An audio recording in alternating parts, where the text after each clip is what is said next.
Hello everyone, कसे आहात तुम्ही सर्वजण. तर तुमचं स्वागत आहे बागल्स फॅमिली ब्लॉगमध्ये. सो सकाळची सुरुवात कशी झाली होती तुम्ही बघू शकता. घरी आहे लग्न, सो त्यासाठी माझे सासरे आणि माझ्या आहोंची चालली होती ड्युटी. ते करत होते घराच्या आजूबाजूला प्लेन. तोपर्यंत मी करून घेतली होती देवपूजा. स्वामी बघू शकता तुम्ही आमचे किती प्रसन्न दिसत आहेत. आणि ह्या मॅडम आलेल्या आहेत माहेरी, सो त्या खूप जास्त आराम करत होत्या. सो त्यांना दिलं तिकडेच झोपून आणि मी गेली होती दुसऱ्या रूममध्ये झाडू मारायला. सो तुम्ही रूममध्ये पसारा बघू शकता. लग्न घर आहे, ऑब्व्हियसली पसारा तर असणारच आहे, त्यात काही विषय नाही. आणि तो पसारा साईडला करून मी घेतलं होतं झाडू मारायला आणि झाडू मारत मारत व्हिडिओसुद्धा काढले होते. सो किचनमध्ये बघू शकता आमच्या या मॅडम दुसऱ्या काय करत आहेत. माझ्या सासूबाई आहेत, ज्यांचा चालला होता स्वयंपाक. भाजी वगैरे बनवून झाली होती आणि चपाती बाकी होत्या. आणि इकडे माझा हिरो जो खेळत होता, जस्ट उठला होता आणि खेळण्याच्या नादात बिझी होता. सो त्याला दिलं तिकडेच खेळून आणि माझी देवपूजा करून झाली होती. सो मी गेली होती कपडे वॉश करायला. कपडे वॉश करून झाल्यानंतर सुकट टाकत होती आणि सुकट टाकताना बरेच विचार चालले होते मनात. बाबा लग्नाची गडबड आहे, धीराचं लग्न आहे एकुलत्या एक. सो काय करायचं, कसं करायचं, काय घालायचं, काय नाही घालायचं, कोणती साडी घालायची, कसा ब्लाऊज शिवायचा, अजून काहीच कुठलीच तयारी नाही. फक्त घरातली क्लिनिंग आणि तेच कामं चालू आहेत. आणि तेवढ्यात माझे आले होते सासरे. सो ते सुद्धा खूप असे बिझी असतात, कारण लग्न घर आहे. आणि झालं होतं आमचं बोलणं थोडंसं.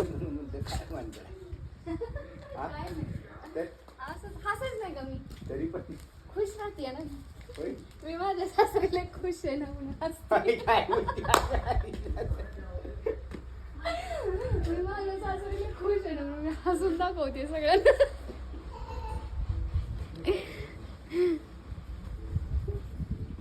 आमचे जे मामा आहेत त्यांना अजिबात माहीत नव्हतं की बाबा व्हिडिओ वगैरे चालू आहे, काय चालू आहे. आणि हा मला खूप त्रास देत असतो, मध्ये मध्ये डिस्टर्ब करत असतो काम करताना. आणि अजूनही क्लिनिंगच चालू आहे घरातली, कारण हे कर ते कर, कारण डेकोरेशन हे ते त्याची काहीच तयारी नाही अजून तरी सध्या तरी फक्त क्लिनिंगवरतीच आहे. पुढच्या ब्लॉगमध्ये तुम्हाला कळून जाईल की आम्ही काय काय तयारी करत आहोत. आणि सगळी क्लिनिंग झाल्यानंतर आमचे हे साहेब चढले होते वरती टाकी क्लीन करायला. आणि इकडे मध्येच एक टोमॅटोचं झाड उगून आलं होतं, पण ते काय तोडायची आमची इच्छा नव्हती. सो मी आणि माझ्या सासऱ्याने एक जुगाड केला होता. त्या झाडाला तिकडेच ठेवलं होतं आणि त्याच्यासाठी थोडासा सपोर्ट वगैरे रेडी करत होतो आम्ही. आणि त्यांना मी मदत करत होती आणि त्यांनी माझ्यासाठी म्हणजे ते झाड नाही उपटलं, कारण माझी इच्छा नव्हती की ते उपटावं म्हणून. सो त्यांनी तिथेच मला ते एक थोडंसं त्याला सपोर्ट वगैरे दिला, बांधून वगैरे दिलं त्याला. आणि ते टोमॅटोचं झाड एकदम व्यवस्थित आहे आता. सो मला आवडतं ते झाड, तो मला उपटायची इच्छा नव्हती. आणि बघू शकता तुम्ही आम्ही कशा पद्धतीत व्यवस्थित करत होतो, त्याला हँडल करत होतो, कारण त्याला ऑलरेडी टोमॅटो आले होते आणि ते मला तोडायची इच्छा नव्हती.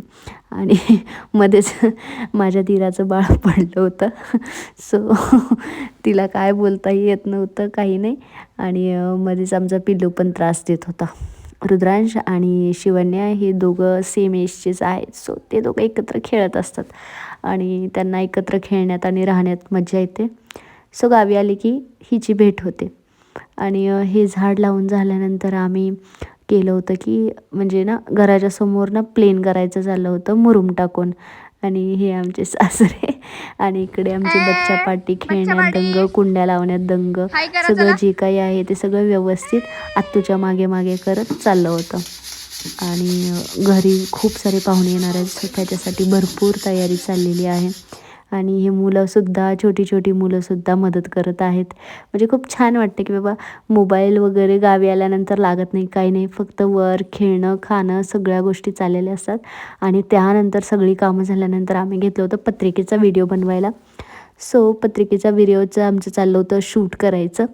आणि खूप साऱ्या गोष्टी चालत असतात घरामध्ये. सो सगळं काही नाही दाखवता येत, बट जेवढं शक्य होईल तेवढं आम्ही दाखवायचा प्रयत्न करत असतो. आणि आमचा ब्लॉग कसा वाटला, सो आजचा ब्लॉग आमचा कसा वाटला ते कमेंट करून सांगा नक्की. आणि आमच्या चॅनलला सबस्क्राईब करा. Thank you so much. Bye bye.